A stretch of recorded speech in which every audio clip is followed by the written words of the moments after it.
UP के शिक्षा क्षेत्र में स्वास्थ्य क्रांति, सीधे विद्यालयों के शिक्षा क्षेत्र में उत्तर प्रदेश गवर्नमेंट ने एक तोहफा दिया है शिक्षकों को या जो भी उससे जुड़े कर्मचारी हैं, उसी पर लेकर आप देख सकते हैं मेरे पीछे ये भी जश्न का माहौल था, मिठाई बट रही थी।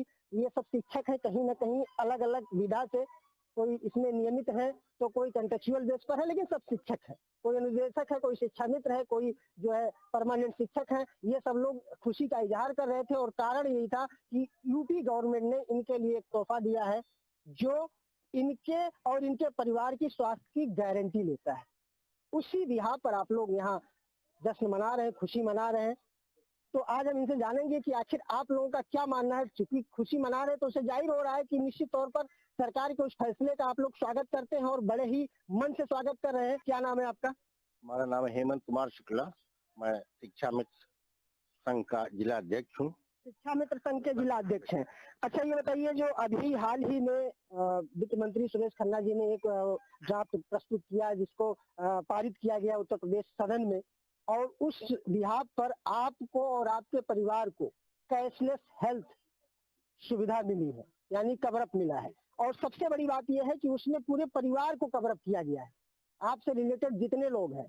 तो इस पर आप लोगों का क्या मानना है? यह बहुत अच्छी बात है, यह बहुत सरकार की बहुत अच्छी पहल है और हम शिक्षा मित्रों के लिए यह वरदान साबित होगा।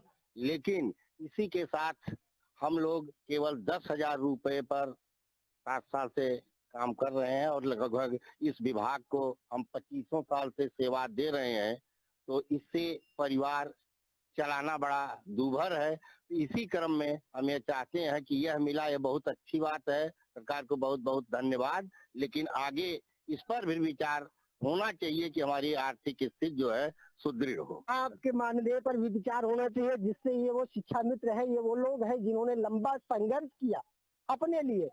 सबको पता है कि कैसे जब एक बार समायोजित किए उसके बाद जब हटा दिए गए तब क्या क्या स्थिति आई पूरे देश में, पूरे प्रदेश में। कैसे लोगों ने, कई लोगों ने असमय जो है मौत को गले लगा लिया, सुसाइड कर लिया, तमाम तरह से फ्रस्ट्रेट हो गए। कई चीजें थी, बीच में कई घटनाक्रम हुए, लेकिन जो लगे रहे, अंततः सरकार धीरे धीरे उनके लिए कुछ सोच रही, आज ये लाई है। लेकिन अगर बात किया जाए, हालांकि इस पर मैं बता दूं, जो ड्राफ्ट है, जो ये प्रस्ताव आया है, जो विधेयक पास हुआ है, उसमें सबसे बड़ी बात है कि पूरे परिवार को तो कवरअप किया गया है, लेकिन शिक्षा से जुड़े हर सेगमेंट को छुआ गया, हर उस स्तर को छुआ गया। किसी के साथ कोई पक्षपात नहीं है। जो नियमित है, जो कंट्रेक्चुअल है, जो वहाँ जो है रसोइया है, सबको बराबर रूप से, समान रूप से ये सुविधा का लाभ दिया गया है। और जैसा आपने बताया कि आप कम मानदेय पर शिक्षण कार्य कर रहे हैं, सेवा दे रहे हैं, तो आपके लिए तो और मुश्किल था। तो निश्चित तौर पर जो कम मानदेय वाले हैं, जो कम वेतन भोगी वाले हैं, उनके लिए तो ये साक्षात वरदान के तौर पर है। क्या नाम है आपका? रामसुख चौधरी। चौधरी जी, आप क्या कर, मतलब किस पद पर? मैं मिथौल ब्लॉक का आदर्श सामाजिक शिक्षा मित्र वेलफेयर एसोसिएशन का महामंत्री हूँ और मैं सरकार को इसके लिए बहुत बहुत धन्यवाद ज्ञापित करता हूँ कि उन्होंने हमारे बारे में इतना सोचा, हमारे परिवार के बारे में सोचा। हम लोग वास्तव में भाजपा सरकार की ही देन है, बाबूजी कल्याण सिंह की ही उपज हम लोग हैं और हम लोगों ने लगभग 26 सालों से सरकार के जो भी योजनाएं हैं उसको पूर्ण रूप से कार्य किया है और मुझे पूरा उम्मीद है कि सरकार हमारे आर्थिक स्थिति को भी सोचेगी ताकि हमारे बच्चे पढ़े लिखें। हम लोगों को बहुत परेशानी हो रही है अपने बच्चों को पढ़ाने, अपने परिवार को चलाने में, और सरकार से उम्मीद करते हैं कि सरकार हमारे आर्थिक स्थिति को भी सही ढंग से सोचेगी और जो उन्होंने दिया है हमारे परिवार के स्वास्थ्य के लिए, इसके लिए हम सरकार को बहुत बहुत धन्यवाद। कहीं ना कहीं ये भी अर्थ पर ही एक तरह से आपको सपोर्ट दिया गया है। क्योंकि अगर परिवार का कोई सदस्य किसी गंभीर बीमारी से ग्रसित होता तो आप इतने कम मानदेय पर निश्चित तौर पर आप नहीं इलाज करा। जी जी जी जी, इसके लिए सरकार को बहुत बहुत धन्यवाद। क्योंकि हमारे घर में अगर कोई छोटी सी बीमारी आ जाती थी तो हमारा कम इतना मानदेय था कि हम अपने परिवार को अच्छे जगह क्या कहें, जो है मतलब लोकल जगह भी हम दवाई कराने में असमर्थ थे।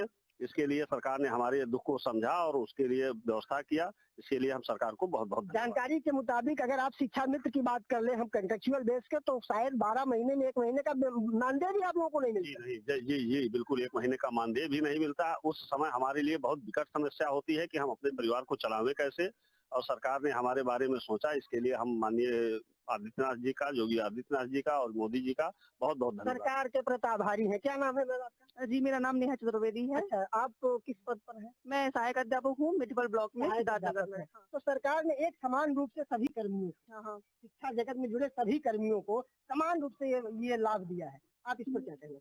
मैं सरकार को धन्यवाद ज्ञापित करना चाहूंगी कि उन्होंने हमारे परिवार, जो विद्यालय का परिवार है, उसके सभी सदस्यों के परिवार को, सभी सदस्यों को उन्होंने जो मेडिकल क्लेम से कवर किया है, इसके लिए मैं बहुत बहुत धन्यवाद देना चाहूंगी। साथ ही सरकार से मैं एक और विनती करना चाहूंगी कि हम सभी बहने भाई जो भी अपने 500-600 किलोमीटर दूर हैं अपने जिलों से, गृह निवास से, तो कृपा करके अगर हमारा स्थानांतरण भी हमारे जिलों में कर दिया जाए तो निश्चित तौर पर ये है, लेकिन एस्पिरेशन डिस्ट्रिक्ट है सिद्धार्थनगर या ऐसे कई डिस्ट्रिक्ट हैं जो आकांक्षी जनपद है जहां सेवाओं की बेहद जरूरत है। इस वजह से कुछ चीजें टेक्निकलिटी फंसी हुई है, कुछ ऐसी व्यवस्थाएं हैं कि लोग अपने मूल जनपदों के लिए ट्रांसफर नहीं हो पा रहे। वो सरकार की अपनी एक व्यवस्था है, निश्चित तौर पर उस पर भी समय समय पर सरकार विचार करी है, लेकिन ये जो फैसला आया इस पर क्या? इस पर तो मैं बहुत बहुत खुश हूँ। और साथ ही जो हमारे परिवार के सदस्य हैं, जैसे रसोईया हैं, शिक्षा मित्र भाई हैं, बहनें हैं, तो उनके पारिवारिक सदस्यों को भी इतने कम मानदेय के आधार पर अगर उनके पारिवारिक सदस्यों को मेडिकल क्लेम से कवर किया है तो ये बहुत बहुत अच्छी बात है। बहुत अच्छी बात है। निश्चित तौर पर सरकार का यह कदम स्वागत योग्य। क्या नाम आपका? हरीश आर्या नाम है। मैं ब्लॉक अध्यक्ष हूँ आदर्श शिक्षा मित्र वेलफेयर एसोसिएशन बांसी का। आप शिक्षा मित्र हैं, इतने सालों से लगे हुए हैं, निश्चित तौर पर काफी पीड़ा आपने झेली होगी, आप लोगों ने बीच में संघर्ष भी किया। अब ये सरकार का जो फैसला सभी के हक में आया, इस पर आपका क्या? देखिए, माननीय उत्तर प्रदेश सरकार ने जो मेडिकल से संबंधित हम शिक्षा मित्रों, शिक्षकों, रसोईया या कह लीजिए पूरे विद्यालय परिवार को जो भी मतलब से जुड़े हैं, जो ये शिक्षा जगत से जुड़े हैं, जो मेडिकल की सुविधा उपलब्ध कराए, इसके लिए हम उत्तर प्रदेश सरकार को दिल से धन्यवाद ज्ञापित इच्छा रखते हैं। और एक तरह से मान लीजिए मांग करते हैं कि अगर हम लोगों का आर्थिक भी कुछ सुधार हो जाता तो हम लोगों का जीवन मतलब गुजर बसर हो जाता। निश्चित तौर पर और अपेक्षाएं हैं, लेकिन सरकार ने ये जो पूरी करी है ये अपने आप में बड़ा कदम है, लेकिन अपेक्षाएं अभी और है। क्या नाम है आपका? जी, मेरा नाम धनंजय मिश्रा है। आप क्या? मैं शिक्षा मित्र जिला प्रवक्ता।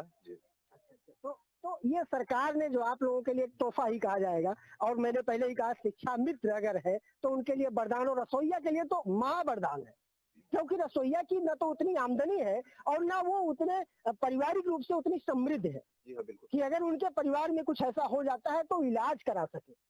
ठीक है, सरकार ने तमाम तरीके से मान लिया, बीच में आयुष्मान कार्ड और कुछ चीजों के माध्यम से लोगों को कवर अप करने का प्रयास किया, लेकिन ये जो आया है ये बड़ा फैसला है, पूरे परिवार को कवर अप करता है। इस पर आप लोगों का क्या? मैं बहुत बहुत धन्यवाद दूंगा योगी सरकार को, जिनकी दूरदर्शी सोच ने हम लोगों को शामिल किया।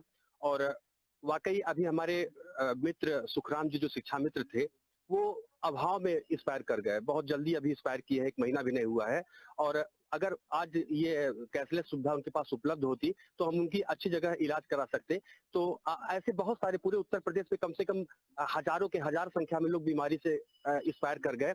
तो बहुत ही दुख की घड़ी है हम लोगों के लिए, लेकिन यह एक वरदान के रूप में वाकई साबित होगा। मैं पूरे हृदय से मंत्रिमंडल को जो है स्वागत करूंगा और साथ में उनसे निवेदन करूंगा कि अब हमारे जीवन में कुछ नहीं बचा है, हमारे बच्चे बड़े हो रहे हैं, हमें अब बच्चों की शादियों की चिंता है, उनके एजुकेशन की चिंता है। बस एक कृपा और कर दे, हम लोग की मानदेय में बढ़ोतरी कर दे, जिससे हम अपनी जीविका सही ढंग से चला सके। निश्चित तौर पर जाहिर सी बात है, दर्द है, अपेक्षाएं हैं, पूरी हो रही है, लेकिन दर्द है। क्या नाम है आपका? प्रदीप कुमार शर्मा। प्रदीप कुमार जी, आप किस पद पर हैं? हम बांसी ब्लॉक के मंत्री पद पर हैं, शिक्षा मित्र हैं। अच्छा, शिक्षा मित्र हैं। तो अभी तक मैं समझता हूँ कि ये आया, ठीक है, बहुत अच्छी बात है। अब आपको कम से कम परिवार की बीमारियों का ये जो तनाव रहता था सर पर, वो तो हट गया निश्चित तौर पर। कैशलेस ट्रीटमेंट अगर मिल रहा है, जिस हिसाब से गवर्नमेंट ने ड्राफ्टिंग की है, जिस हिसाब से गवर्नमेंट का ये आया है निर्देश, तो उसके मुताबिक तो अब कहीं न कहीं परिवार के स्वास्थ्य को लेकर आप मानसिक रूप से फ्री हो गए। हम परिवार के स्वास्थ्य के रूप में स्वस्थ हो गए हैं, लेकिन जब तक हम लोग का मानदेय नहीं बढ़ता है हम लोग पूर्ण रूप से स्वस्थ नहीं है। कैशलेस व्यवस्था से हमारा परिवार, हम चाहते हैं बीमार ही ना हो।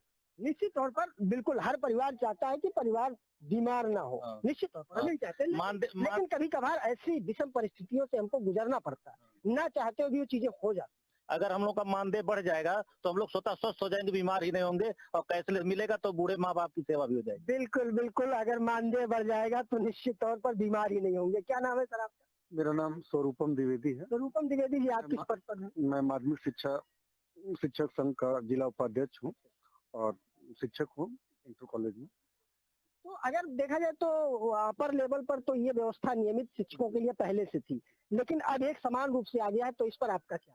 ये बहुत अच्छा है। शिक्षा, स्वास्थ्य और न्याय ये प्राथमिक जिम्मेदारी है सरकार की, और हम लोग लगातार इस बात की मांग कर रहे थे वर्षों से कि सभी को न्याय, सभी को शिक्षा और सभी को स्वास्थ्य सुविधाएं उपलब्ध कराई जाए।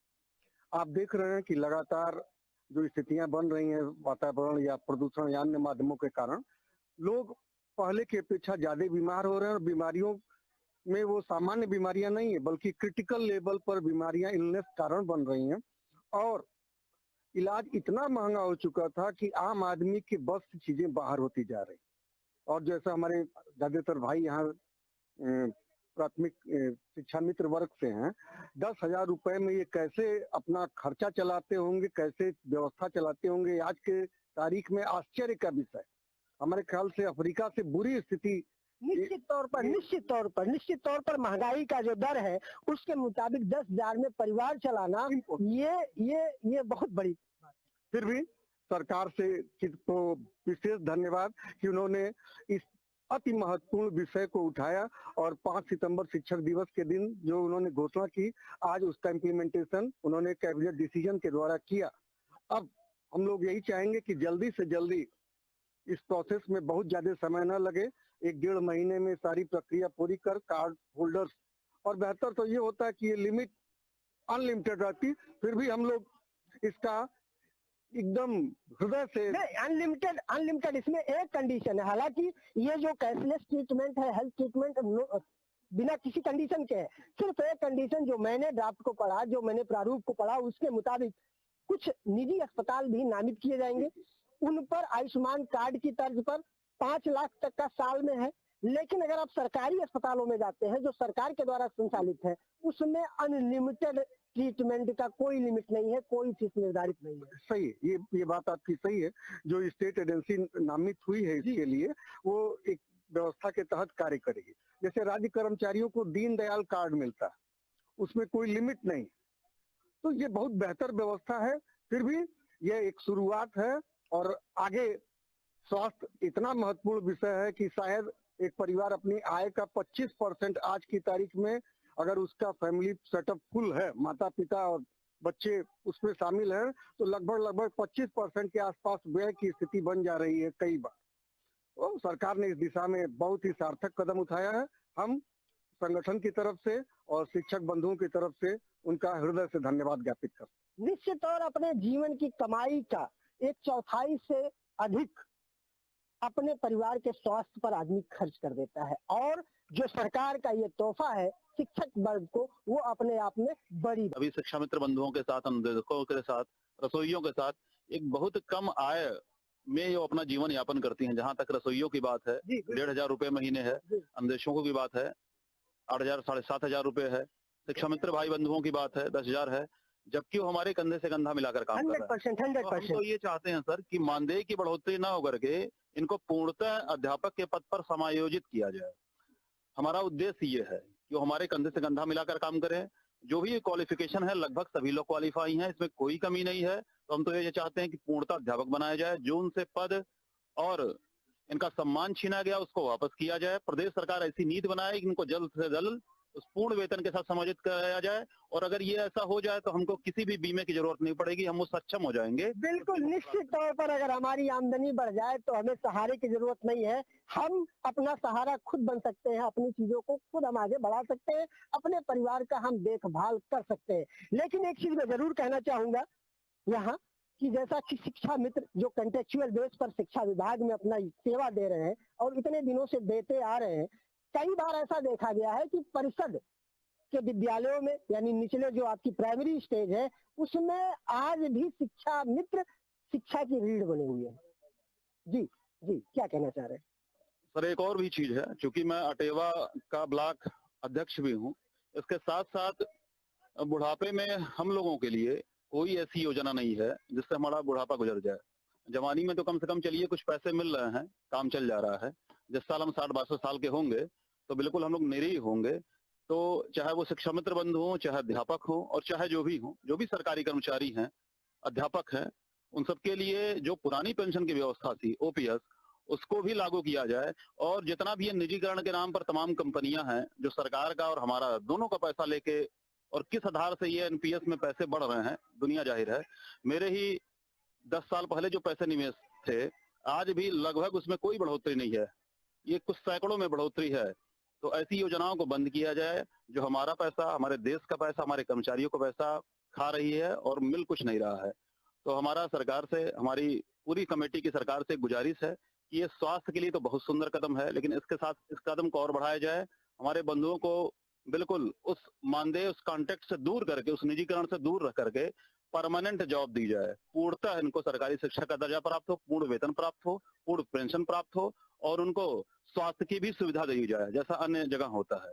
ये सारी चीजें हमारा निवेदन है प्रदेश सरकार से कि सारी चीजें पूर्ति की जाए, तब हम खुल करके जी पाएंगे, खुल करके बच्चों की शिक्षा भी दे पाएंगे और भारत के भविष्य का निर्माण भी कर पाएंगे। चलिए, बहुत बड़ी बात है। मेन चीज ये है, यहाँ एक चीज देखने को मिला कि अक्सर ऐसा देखा जाता है या अक्सर ऐसा सुनने में आता है कि जो नियमित है वो कहीं ना कहीं कॉन्ट्रेक्चुअल से भेदभाव रखते हैं।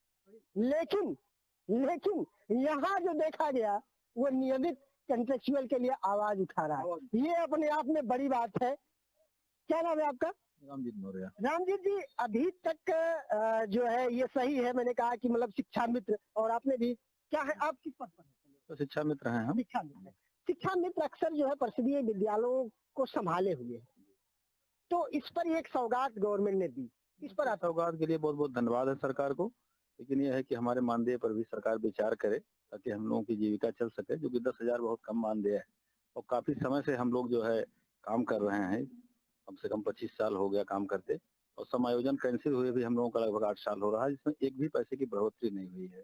तो सरकार को चाहिए कि हमारा मानदेय भी बढ़ावे और यह जो कदम है सरकार का बहुत स्वागत योग्य है। सरकार का जो कदम है स्वागत योग्य है, लेकिन कहीं न कहीं कम मानदेय एक दर्द बना हुआ है। क्या नाम है आपका? सुनील चौधरी नाम है मेरा। आप किस पद पर हैं? मैं अध्यापक नियम